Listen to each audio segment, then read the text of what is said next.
ध्यान दीजिएगा, बताने जा रहे हैं टेंजेंट एंड नॉर्मल, ठीक है ना, समझिएगा बहुत ही आराम से। एप्लीकेशन ऑफ डेरिवेटिव में मैंने आपको रेट मेजर बता दिया था, और एप्लीकेशन ऑफ डेरिवेटिव में ही एक और एप्लीकेशन है टेंजेंट एंड नॉर्मल। समझिएगा बात को, आप टाइप 3 देखेंगे अपनी सीट में, तो टाइप 3 के जो प्रॉब्लम है वो टेंजेंट एंड नॉर्मल के ही होंगे, है ना। समझिएगा क्या होता है टेंजेंट एंड नॉर्मल। मान लीजिए कोऑर्डिनेट प्लेन पे ये कोई कर्व है, समझिएगा ये कोई कर्व, इस कर्व पे ये कोई पॉइंट है P, इसके मान लीजिए कोऑर्डिनेट्स क्या हो गए, x और क्या f ऑफ x मतलब y, जानते हैं आप तो x कोऑर्डिनेट x हो गया और y कोऑर्डिनेट क्या हो गया f of x। Variable point है, किसी पॉइंट q है, कोई पॉइंट q भी है, इस q पॉइंट के कोऑर्डिनेट क्या हो गए x प्लस h, जो x कोऑर्डिनेट है थोड़ा सा एक्सटेंड हो गया, और y कोऑर्डिनेट क्या हो गया f of x plus h। बात समझिएगा ध्यान से, ये कोई कर्व है और इस कर्व पे ये दो पॉइंट हैं P और Q। समझिएगा P की लोकेशन क्या हो गई x and f of x, और Q की लोकेशन क्या हो गई x plus h f of x plus h। समझ में आ गया। होता क्या है, अपन 2D प्लेन पे हैं तो कोऑर्डिनेट्स क्या होंगे x और y होंगे, और y क्या होता है फंक्शन ऑफ x होता है, y क्या होता है फंक्शन ऑफ x, तो इसका y भी क्या होगा function of x plus h। आया समझ में। मतलब फाइनली इस कर्व में ये PQ नाम का क्या है सिकेंट, क्या है सिकेंट, ये कॉर्ड भी बोल सकते हैं, क्या बोल सकते हैं कॉर्ड। ये PQ कॉर्ड था जिसकी आपको ये लोकेशन दी थी। मान लीजिए मैं इसका ग्रेडियंट फाइंड करूं या स्लोप फाइंड करूं, स्लोप ऑफ कॉर्ड PQ, तो आप ही जानते हैं स्लोप का फॉर्मूला क्या होता है y2 माइनस y1 मतलब f of x plus h minus f of x, y2 minus y1 upon x2 minus x1, x2 मतलब x plus h minus x। देखेंगे क्या मिल रहा है f of h minus f of x upon क्या h। ये क्या हो गया भाई स्लोप ऑफ कॉर्ड PQ। लेकिन अगर मैं बात कर रहा हूं टेंजेंट की, टेंजेंट, तो टेंजेंट क्या होता है, it is the line drawn through a external point to the circle और curve that is touches the circle और curve at only one point, ठीक है ना। तो किसी भी कर्व या सर्कल पे वो स्ट्रेट लाइन जो उस कर्व या सर्कल को सिर्फ और सिर्फ एक ही पॉइंट पे टच करे, दैट इज क्या टेंजेंट। लेकिन यहाँ पे तो ये दो दो पॉइंट पे है, मतलब ये सिकेंट है, क्या ये सिकेंट, या इसी को अपन अगर कर्व की लैंग्वेज में देखें तो ये कॉर्ड फॉर्म कर रहा है, क्या फॉर्म कर रहा है कॉर्ड। ये इंटरसेप्टेड रीजन क्या कहलाएगा, ये कॉर्ड कहलाएगा, क्या कहलाएगा PQ का कहलाएगा कॉर्ड। मैंने उस कॉर्ड PQ का ग्रेडियंट आपके सामने फाइंड कर दिया। 11th क्लास में सबने ग्रेडियंट फाइंड करा था y2 minus y1 upon x2 minus x1 से, वही मैंने करा, अभी कुछ नया नहीं हुआ था। लेकिन हम डिस्कस करने जा रहे हैं टेंजेंट। ये टेंजेंट तभी हो सकता है जब P और Q दो डिफरेंट पॉइंट ना हो, मतलब Q कहां पे हो P पे।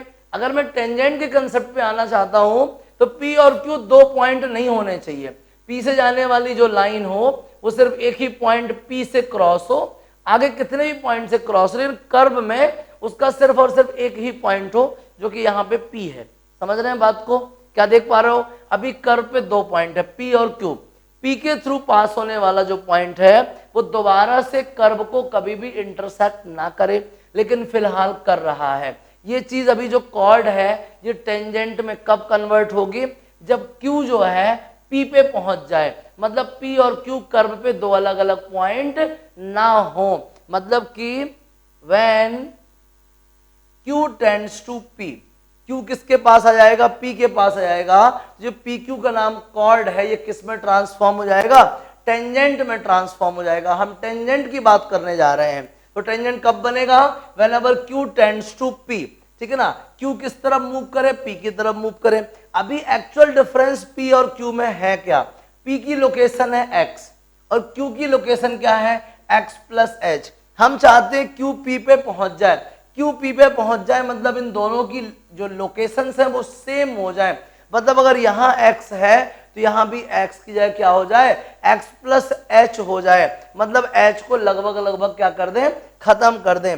मतलब कि क्या हुआ, अगर हम कह रहे हैं कि क्या Q tends to P, it means H tends to क्या 0। h टेंड्स टू क्या, 0। अगर हम h को 0 की तरफ मूव कराएंगे तो ये x प्लस एच क्या बन जाएगा, x बन जाएगा। और x किसकी लोकेशन है, p की, मतलब q कहां पहुंच जाएगा, p पे पहुंच जाएगा। तो pq का नाम कॉर्ड pq नहीं रहेगा, ये एक टेंजेंट को ड्रॉ करेगा जो कि p के थ्रू क्रॉस होगा। मतलब p जो है एक ऐसा पॉइंट हो जाएगा जो इस कर्व को टच करेगा, मतलब वहां से क्या क्रॉस होगा, टेंजेंट क्रॉस होगा। समझ रहे हैं बात को, समझिएगा। तो अगर q टेंड्स टू p चाहते हैं, इसका मतलब h टेंड्स टू 0। हेंस अब अगर मैं h टेंड्स टू 0 कर दूं, h टेंड्स टू 0 कर दूं, तो ये जो ग्रेडियंट था ना, किसका ग्रेडियंट था, अभी ये कॉर्ड PQ का ग्रेडियंट था। अब ये किसका ग्रेडियंट हो जाएगा, ग्रेडियंट या स्लोप लिख दें, slope of tangent of curve. अब ये किसका स्लोप बन जाएगा, अभी जो PQ कॉर्ड का स्लोप था, अभी किसका बन जाएगा, इस कर्व पे टेंजेंट का स्लोप बन जाएगा। किसका स्लोप बन जाएगा, टेंजेंट का स्लोप बन जाएगा। बात को और ध्यान से देखिए, इस फॉर्मूले पे जाइए आप क्लास 11th में, limit h tends to 0 f of x plus h minus f of x upon h। किसका फॉर्मूला था ये फॉर्मूला था d by D x of f x या फिर dy बाई डी एक्स का। मतलब slope of tangent of curve क्या आ गया, बताइए क्या आ गया, बोलिए, dy बाई डी एक्स या d by D x of क्या, एफ एक्स। अगर किसी कर्व का फंक्शन f ऑफ x है, ठीक है ना, किसी कर्व का फंक्शन क्या है, f ऑफ x, तो उस कर्व के टेंजेंट का स्लोप क्या होगा, d by D x of क्या, एफ एक्स, डेरिवेटिव ऑफ क्या, एफ एक्स। नहीं आया समझ में, कोई कर्व था, कर्व क्या था, कर्व में कोई पॉइंट था p, उसकी x और एफ एक्स, दूसरा पॉइंट था q, इसकी लोकेशन ये हो गई, पी क्यू हमने ड्रॉ किया तो ये कॉर्ड बन गया। हम जानना चाहते हैं टेंजेंट के बारे में। टेंजेंट वो होता है जो कर्व को सिर्फ और सिर्फ एक पॉइंट पे टच करे, तो पी के थ्रू ये जो पी क्यू है ये तो टेंजेंट हो नहीं सकता। अगर इस पी क्यू को हम टेंजेंट कंसीडर करना चाहते हैं तो क्यू को कहाँ होना चाहिए, पी पे, मतलब टेंजेंट कर्व को दो अलग अलग पॉइंट पे इंटरसेक्ट नहीं करता है, मतलब पी और क्यू दो डिफरेंट पॉइंट नहीं होने चाहिए। मतलब क्यू को कहाँ होना चाहिए, पी पे ही होना चाहिए। क्यू और पी कर्व में दो अलग अलग पॉइंट्स नहीं होने चाहिए, अगर होंगे तो वो टेंजेंट नहीं क्या कहलाएगा, सिकेंट कहलाएगा। कहलाएगा बताइए, सिकेंट। तो हम चाहते हैं क्यू पी पे पहुंच जाए, क्यू पी पे पहुंच जाए मतलब पी और क्यू दोनों की लोकेशन क्या हो जाए, सेम हो जाए। अभी P की लोकेशन x और एफ एक्स है और Q की लोकेशन x प्लस एच और f of x plus H है। मतलब ये Q जब P पे पहुंचेगा इसका मतलब x प्लस एच क्या बन चुका रहेगा, x। और x प्लस एच x कब बनेगा, जब h की वैल्यू 0 होगी। h की वैल्यू, तो अगर हम चाहते हैं कि Q P पे पहुंच जाए, इसका मतलब h को कहां जाना पड़ेगा, 0 पे। तो अब तक जो, अगर h टेंड्स टू 0 है तो अब तक जो ये स्लोप किसका हुआ करता था, कॉर्ड PQ का होता था, वो किसका बन जाएगा, टेंजेंट का बन जाएगा। किसका बन जाएगा, टेंजेंट ऑफ कर्व का बन जाएगा। क्लियर हो गया, तो ये मैंने सॉल्व कर दिया। और इसको तो हम डेरिवेटिव ऑफ फंक्शन बोलते हैं या डी बाई डी एक्स बोलते हैं। मतलब आप क्या जान चुके, किसी भी फंक्शन एफ एक्स मतलब कर्व, एफ एक्स मतलब क्या, कर्व, कर्व का जो टेंजेंट का स्लोप है वो कैसे फाइंड करते हैं, derivative of that function, derivative of क्या, दैट फंक्शन। क्लियर हो गया, जल्दी से छाप लीजिए। तो ये जो अब नया टेंजेंट है वो कुछ इस तरीके का होगा। ये क्या होगा, टेंजेंट, और ये जो टेंजेंट पे परपेंडिकुलर लाइन है दैट इज कॉल्ड नॉर्मल। क्या कहलाती बताइए, ये नॉर्मल कहलाएगी। और ये क्या कहलाएगी, टेंजेंट कहलाएगी। क्या कहलाएगी बताइए, टेंजेंट। आ गया समझ में। इस तरीके से आप टेंजेंट और नॉर्मल निकाल सकते हैं। क्या देखा आपने, normal is always perpendicular to the क्या, टेंजेंट। अगर टेंजेंट का ग्रेडियंट m है, अगर टेंजेंट का स्लोप क्या है m, तो नॉर्मल का क्या होगा, -1/m। पढ़ा है ना आपने 11th क्लास में स्ट्रेट लाइन चैप्टर में। बताइए ये दोनों लाइन कैसी हैं, नॉर्मल और टेंजेंट कैसे हैं, परपेंडिकुलर। अगर टेंजेंट का ग्रेडियंट m है, इफ द ग्रेडियंट या if the slope of tangent is m and slope of normal is m1, then क्या होगा बताइए, m into m1 is equals to -1। Clear. अगर टेंजेंट का स्लोप m है और नॉर्मल का स्लोप m1 है, तो m इंटू m1 क्या होगा -1। Perpendicularity of two straight line पता है आपको, 2D में पढ़ा था अपन ने 11th क्लास में। दोनों ग्रेडियंट्स का प्रोडक्ट क्या होगा -1, मतलब m1 की वैल्यू क्या होगी -1 अपॉन m, मतलब gradient of normal is -1 upon क्या ग्रेडियंट ऑफ टेंजेंट बन जाएगा। तो इस तरीके से आप अगर ग्रेडियंट ऑफ टेंजेंट पता है तो नॉर्मल का फाइंड कर लेंगे, नॉर्मल का पता है तो टेंजेंट का फाइंड कर लेंगे। उसी ग्रेडियंट को स्लोप भी बोलते हैं। समझ में आ गया? बढ़िया से अच्छे से क्लियर हो गया। तो आप किसी कर्व का टेंजेंट और नॉर्मल फाइंड कर लोगे। जल्दी से इसको नोट कीजिए, फिर बहुत सारे क्वेश्चन करते हैं। नोट कीजिए प्लीज। अब देखिएगा ध्यान से, सीट देखिएगा अपनी टाइप 3। उससे पहला प्रॉब्लम है find the slope of the tangent to the curve y is equals to x cube minus 3x plus 2। ठीक है, ये कर्व है और पूछता है कि फाइंड द स्लोप। ठीक है ना, किस पॉइंट पे स्लोप फाइंड करना है आपको, जहां पे x कोऑर्डिनेट 3 है। ठीक है ना, x कोऑर्डिनेट क्या बताइए 3 है। समझिएगा, सबसे पहले तो आप स्लोप फाइंड कर लीजिए। स्लोप ऑफ टेंजेंट क्या होता है भाई? स्लोप ऑफ टेंजेंट का फॉर्मूला डिफरेंशिएशन ऑफ कर्व या फिर y, तो D by D x of x cube minus 3x plus 2। X cube का डेरिवेटिव क्या आएगा बोलिए 3x स्क्वायर, 3x का माइनस 3 और 2 का 0, 3x स्क्वायर माइनस 3, ये आ गया d by D x at x is equal to 3। x coordinate given था ना आपको 3, तो डी बाई डी एक्स क्या आएगा बोलिए 3 into 3 square minus 3, 3 into 9 minus 3, 27 minus 3 कितना बचेगा बोलिए 24। इस तरीके से हमने क्या फाइंड कर लिया, derivative of the curve with respect to x, मतलब कि स्लोप ऑफ टेंजेंट फाइंड कर लिया। क्या फाइंड कर लिया बोलो? Slope of tangent. कोई मेरे से बोले नॉर्मल फाइंड कर दीजिए, तो स्लोप ऑफ नॉर्मल क्या होगा बोलिए? स्लोप ऑफ नॉर्मल क्वेश्चन में नहीं पूछा, लेकिन मैं जबरन आपको बताना चाहता हूं ताकि आगे प्रॉब्लम आए तो आप घबराएं ना। समझ रहे हैं बात को? स्लोप ऑफ नॉर्मल मालूम चल गया आपको? कुछ दिक्कत लग रही है? बोले सर डायरेक्ट लिख दिया, तो इसके पहले बता दिया हूं ना कैसे फाइंड करते हैं। क्लियर बोलिए, आ गया समझ में? कुछ मुश्किल लग रही है? नहीं ना? इसको भी नोट कीजिए और क्वेश्चंस की बात करते हैं। काफी आसान है, घबराना बिल्कुल नहीं है। मैं बताना चाहता हूं आपको प्रॉब्लम नंबर 3। ठीक है, अच्छा क्वेश्चन है 3, find the slope of the normal to the curve. x का वैल्यू दिया, y का वैल्यू दिया, थीटा भी दिया। देखिएगा बेटा, इसको देखिए समझिएगा। Find the slope of the normal. ठीक है, क्वेश्चन अच्छा है। Find the slope of the normal to the curve x is equals to a cos cube theta, clear, and y is equals to a sin cube theta, a sin cube theta. समझने की बात है, theta का value दिया है कितना π/4। सबसे पहले तो हम ये पॉइंट फाइंड कर लें और चाहें तो कर्व भी फाइंड कर सकते हैं। समझिएगा कैसे करेंगे। यहाँ पे कॉस है और उधर पे क्या है साइन है।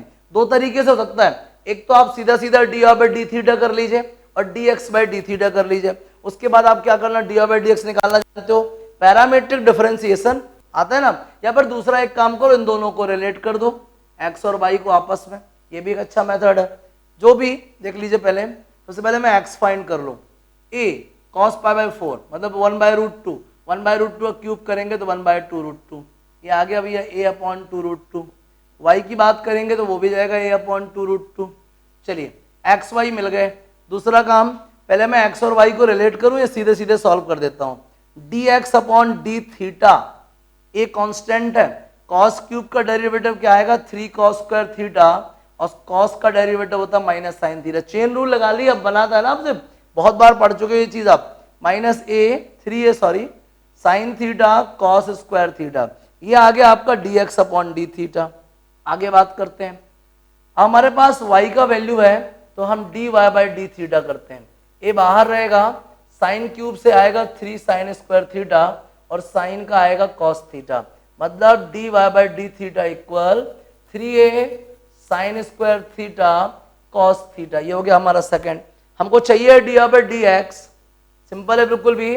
dy/dx क्या आएगा बोलिएगा, dy/d theta upon D x by D theta. जल्दी से वैल्यू पुट कर दीजिए।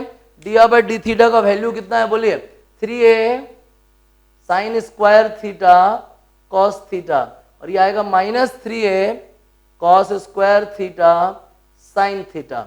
एक साइन साइन कैंसिल हो जाएगा, एक कॉस कैंसिल हो जाएगा, समझिएगा। ये 3a कैंसिल हो जाएगा, साइन अपॉन कॉस कितना -10 थीटा। ये आगे आपका क्या D are by D X, लेकिन कब की बात हो रही है, at theta is equal to π/4, तो D are by D X कितना आएगा बोलिए -1।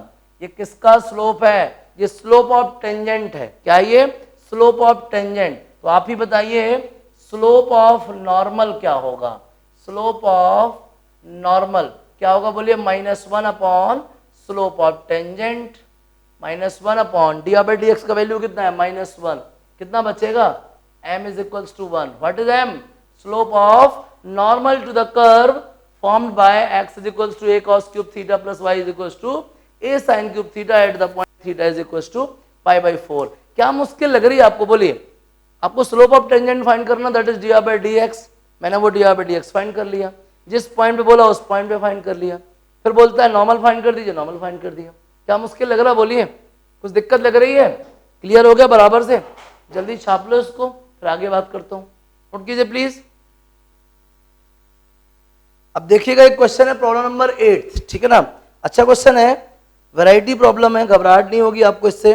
Find points on the curve at which the tangents are parallel to x axis and parallel to y axis, ठीक है ना। पॉइंट चाहिए आपको, वो है ना, कर्व का इक्वेशन दिया हुआ है, सिंपल क्वेश्चन है यार ये तो, है ना। प्रॉब्लम नंबर 8, ठीक है, कर्व का इक्वेशन क्या है, x² upon 16 plus y² upon 16 equals 1। ये हमारे पास कर्व का इक्वेशन है, इसमें हमको वो पॉइंट्स फाइंड करने हैं जिस पॉइंट पे इसका जो स्लोप है, टेंजेंट का जो स्लोप है पैरेलल टू एक्स एक्सिस है, जिस पॉइंट पे पैरेलल टू वाई एक्सिस है, समझ रहे हैं। देखिएगा सबसे पहले अपन डिफरेंशिएट सिंप्लीफाई करें तो x² प्लस y² इक्वल 16 हो गया।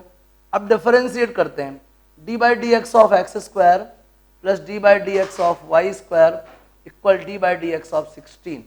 x² का डेरिवेटिव कितना 2x, y² का 2y D by D x और कांस्टेंट का 0, तो 2y D by D x का वैल्यू कितना आएगा माइनस का 2x, 2 cancel, D by D X कितना आएगा -x अपॉन y। ये हुआ डी बाई डी एक्स। आगे बात समझिएगा, सिर्फ डी बाई डी एक्स था। अब मैं बात करने जा रहा हूं उन पॉइंट्स की जहां पे ये पैरेलल टू एक्स एक्सिस है। If the curve the slope of tangent the tangent is parallel to x axis। बात को समझिएगा, अगर जो टेंजेंट है अगर x एक्सिस के पैरेलल है तो x एक्सिस का ग्रेडियंट क्या होता है मालूम आपको, x एक्सिस का ग्रेडियंट होता है 0, ठीक है ना। x एक्सिस का ग्रेडियंट क्या होता है 0, और इसका ग्रेडियंट कितना -x upon y। Then -x upon y is equals to क्या आएगा 0, तो -x इज इक्वल्स टू क्या 0, मतलब x इक्वल क्या आ जाएगा 0। क्लियर। अब अगर x इज इक्वल्स टू 0 है, at x is equals to 0, तो y का वैल्यू कितना आएगा बताइए +-4, तो पॉइंट क्या आ गए 0 +-4। आगे देखिए, when parallel to y axis, अगर y एक्सिस के पैरेलल है तो y एक्सिस का ग्रेडियंट होता है 1/0, मतलब -x upon y is equals to 1/0, तो y इक्वल्स 0 आ गया। y equal 0, at y equal 0 put कर दीजिए उधर पे, x इक्वल आएगा +-4, तो पॉइंट क्या आएंगे +-4 0। तो 4 पॉइंट्स आ गए हमारे पास, एक 0 +-4 2 पॉइंट हो गए, और +-4 0 2 पॉइंट हो गए। ऐसे करके 4 पॉइंट्स आएंगे जहां पे ये सिचुएशन बनेंगी। क्लियर हो गया, क्या मुश्किल लग रही है आपको बोलिए, चारों क्वेश्चन समझ में आ गए। चलिए नेक्स्ट देखिएगा, जल्दी छाप लो स्पीड से इसको, फिर एक और बढ़िया क्वेश्चन कराते हैं, छापिए प्लीज। अब देखिए प्रॉब्लम नंबर 13 बता रहा हूं, थोड़ा सा डिफरेंट है, उससे आपको क्या हेल्प मिलेगी टेंजेंट नॉर्मल फाइंड करने में, है ना। प्रॉब्लम नंबर 13 देखिएगा, बहुत ही अच्छा क्वेश्चन है, क्वेश्चन को बहुत ध्यान से पढ़िएगा और जैसा बोल रहा वैसा करते चला जाना। देखिए problem number 13, the equation of the tangent at 2, 3 on the curve Y square is equals to curve, लिख दिया मैंने curve Y square is equals to A X cube plus B, समझिएगा, is Y is equals to 4x minus 5। भाई ये तो tangent का equation दे दिया इन्होंने, टेंजेंट का इक्वेशन है, find the values of a and b. समझिएगा ध्यान से, बहुत अच्छे से समझिएगा।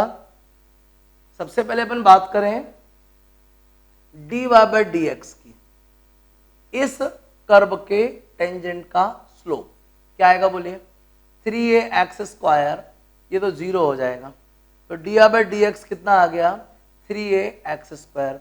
एट 2 3 पे देखो तो dy बाय डी एक्स कितना आएगा बताओ, यहाँ पे x का वैल्यू 2 पुट कर देंगे तो 2 3 12a आ जाएगा, समझ लीजिएगा ध्यान से।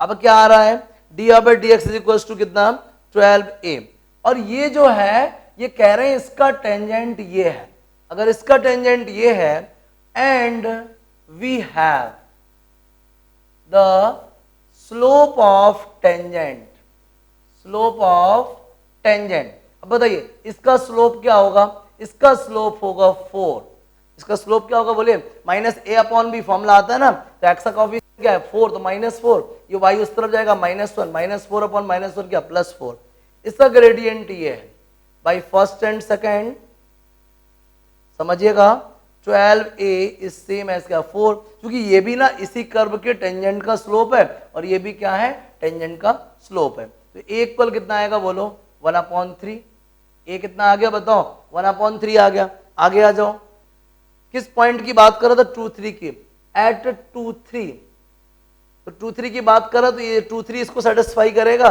वैल्यू जल्दी से पुट कर दीजिए, 3 square equal a into 2 cube plus b, तो 9 is equals to 8a plus b, आपके पास a का वैल्यू कितना 1/3, तो 9 इक्वल 1/3 प्लस बी, तो 9 minus 8/3 is equals to b, 27 minus 8/3 is equals to b, 27 minus 8 कितना होता बताइए 19/3। क्या प्रॉब्लम लग रही है आप जल्दी बता दो भाई, क्या समझ नहीं आ रहा आपको, क्या मुश्किल है, a का वैल्यू आ गया 1/3 और b का वैल्यू कितना आ गया 19/3, ये थोड़ा सा अप्लाइड प्रॉब्लम था, घबराना बिल्कुल भी नहीं है, सब कुछ क्वेश्चन में गिवन है, जल्दी से इसको नोट कर लीजिए फिर और आगे बात करते हैं, नोट कीजिए प्लीज, फिर एक और बढ़िया सा क्वेश्चन शानदार वाला क्वेश्चन बता देते हैं, जल्दी छापिए प्लीज, फिर देखिए next question problem number 16, note कीजिए प्लीज, प्रॉब्लम नंबर 16 बहुत ही मजेदार क्वेश्चन है, मजा आ जाएगी आपको, बहुत ही अच्छा क्वेश्चन है, देखिएगा, find the equation of tangent to the curve y is equals to x square minus 2x plus 7, समझिएगा 16 में y इक्वल क्या है x square minus 2x plus 7, इसका नाम इक्वेशन ऑफ टेंजेंट निकालना है जब वो parallel to the line this and perpendicular to the line this, ठीक है भाई। पहले नंबर तो अपन ग्रेडियंट की बात करें, हमें इस कर्व के टेंजेंट का इक्वेशन फाइंड करना है, सबसे पहले तो हम ये फाइंड करें कि ग्रेडियंट क्या होगा, ठीक है ना, चलिए dy बाय डी एक्स की बात कर रहे हैं अपन, टेंजेंट के स्लोप की बात कर रहे हैं, तो एक्स स्क्वायर का डेरिवेटिव 2x और 2x का 2 और 7 का 0, ये आ गया as the tangent is parallel to the line, कौन सी लाइन है भाई, लाइन गिवन है आपको 2x minus y plus 9 is equals to 0, clear हो गया, 2x minus y plus 9 equals to 0, इसका जो टेंजेंट है वो इसके पैरेलल है, जब दो लाइन पैरेलल होती हैं तो उनके ग्रेडियंट्स क्या होते हैं इक्वल होते हैं, इसका ग्रेडियंट क्या है बोलिए 2x माइनस 2, देन और इसका ग्रेडियंट क्या है बोलिए 2, इसका ग्रेडियंट क्या है बोलो 2, तो 2x का वैल्यू क्या आ गया 2 प्लस 2, 2x कितना आ गया 4, तो x का वैल्यू कितना आ गया 2 आ गया, क्या मुश्किल लग रहा है आपको, अगर x का वैल्यू 2 है तो यहां पुट कर दीजिए, देन y इक्वल्स क्या आएगा बताइए 2 स्क्वायर माइनस 2 इंटू 2 प्लस 7, मतलब कि 7 आ जाएगा, y का वैल्यू 7, तो जो टेंजेंट है वो किधर से पास हो रहा है भाई 2 7 से पास हो रहा, किधर से पास हो रहा बोलो 2 7 से, और उसका ग्रेडियंट क्या है 2 है, 2 7 से पास हो रहा है और ग्रेडियंट क्या है बोलिए 2 है, तो equation of tangent, equation of tangent. आप जानते हैं ना फॉर्मूला क्या होता है, y minus y1 equals m x minus x1। y minus y1 equal m x minus x1, क्योंकि टेंजेंट का ग्रेडियंट इसके बराबर होगा ना, और इसका ग्रेडियंट 2 है। समझिएगा, y minus 7 is equal to 2x minus 4। Transpose कर दीजिए, 2x minus y plus 3 is equals to 0। ये वो टेंजेंट है जो कि इस लाइन के पैरेलल है। अब क्वेश्चन में कहता है कि उस टेंजेंट का भी इक्वेशन फाइंड करो and the tangent of the curve is perpendicular to the line. कौन सी लाइन है भाई जिसके परपेंडिकुलर है, 5y minus 15x, 5y minus 15x is equal to 13। इसके क्या परपेंडिकुलर है। आप जानते हैं जब दो लाइन परपेंडिकुलर होती हैं तो उनके ग्रेडियंट्स का प्रोडक्ट -1 होता है। अब टेंजेंट का ग्रेडियंट कितना है बताओ, 2x माइनस 2। समझिएगा, और इसका ग्रेडियंट कितना है बताओ, 3। इसका ग्रेडियंट कितना है बोलिए, 3। माइनस a अपॉन b होता है, तो इसको माइनस करेंगे तो प्लस का बन जाएगा, 15/5 3 होता है। इक्वल्स कितना आएगा, -1। जब दो लाइंस परपेंडिकुलर होती हैं तो उन्हें ग्रेडियंट्स का प्रोडक्ट क्या होता है, -1। कर दिया मैंने, सॉल्व करी जल्दी से आप इसको, क्या आएगा बोलो, 3 2 जा 6x, या 3 को तो जाने 3 2 जा 6x माइनस 3 2 जा 6 इक्वल -1, तो 6x इज इक्वल्स टू कितना आएगा, 5 आएगा। तो x इक्वल कितना आएगा, 5/6। और अगर x का वैल्यू 5/6 है देन y का वैल्यू क्या होगा, 25/36 माइनस 5/3 प्लस 7। एलसीएम कितना आएगा, 36, 25 माइनस 12, 12 5 60 प्लस 7 6 42 कैरी 4, 7 3 21 एंड 4 कितना 25। क्लियर हो गया, सॉल्व कर लीजिए तो जल्दी से। 252 माइनस 60 कितना आएगा, 192, 192 एंड 57, 25 कितना आएगा, 192 एंड कितना 50, 25 तो आएगा कितना 7 1 2, 217 अपॉन कितना 36। ये आ गया y का वैल्यू 217 अपॉन 36। अब आप लाइन का इक्वेशन बनाना जानते हो, फॉर्मूला क्या होता है बोलो, y minus equation of tangent क्या आएगा बोलो, y माइनस y1, y1 मतलब कितना 217 अपॉन कितना 36। समझ रहे हैं बात को कि नहीं समझ रहे हैं, क्या आएगा बोलो 217 अपॉन 36। देख लीजिए कट आउट जाए तो समझ लीजिएगा, है ना, इज इक्वल्स टू m। अब इसका ग्रेडियंट कितना बताओ, इसका ग्रेडियंट कितना, x की वैल्यू 5/6 है तो 5/6 रखोगे तो कितना आएगा 5/3, 5/6 माइनस 1/3 आएगा, कितना आएगा -1/3, तो -1/3 और क्या आएगा बोलिए x माइनस x1, x1 मतलब कितना 5/6। सॉल्व कर लीजिएगा इसको, इसका जो इक्वेशन आएगा वो टेंजेंट का इक्वेशन हो जाएगा। तो पूछता है इस कर्व में टेंजेंट के इक्वेशन फाइंड करो। कौन कौन से टेंजेंट के, उस टेंजेंट के जो इस लाइन के पैरेलल है, कर लिया यार, ये आ गया। दूसरा उस टेंजेंट के जो इस लाइन के परपेंडिकुलर है, किस लाइन के, इस लाइन के, परपेंडिकुलरिटी भी लगा दी, सॉल्व कर दिया, आंसर आ गया आपका। कुछ मुश्किल लग रही है क्या बोलिए, क्लियर हो गया बढ़िया से, x फाइंड कर लिया, y फाइंड कर लिया, इक्वेशन निकाल दीजिए। कुछ मुश्किल लग रही है नहीं ना, जल्दी से इनको नोट कर लीजिए, ठीक है ना। और जब भी आप सीट सॉल्व कीजिएगा, अगर एक भी क्वेश्चन आपका फंस जाए वापस से वीडियो देखा करिए। जब भी आपको क्वेश्चन ना आए, मुझे भरोसा है टाइप 3 के सारे क्वेश्चन आपको बन जाएंगे। टाइप 3 में टोटल मिला के 30 प्रॉब्लम है, टाइप 3 में 30 प्रॉब्लम है, सारे इंपॉर्टेंट हैं, स्पेशल हैं, बहुत ज्यादा इंपॉर्टेंट है। घबराने की बिल्कुल भी जरूरत नहीं है, कोशिश कीजिएगा, आपका काम कोशिश करना।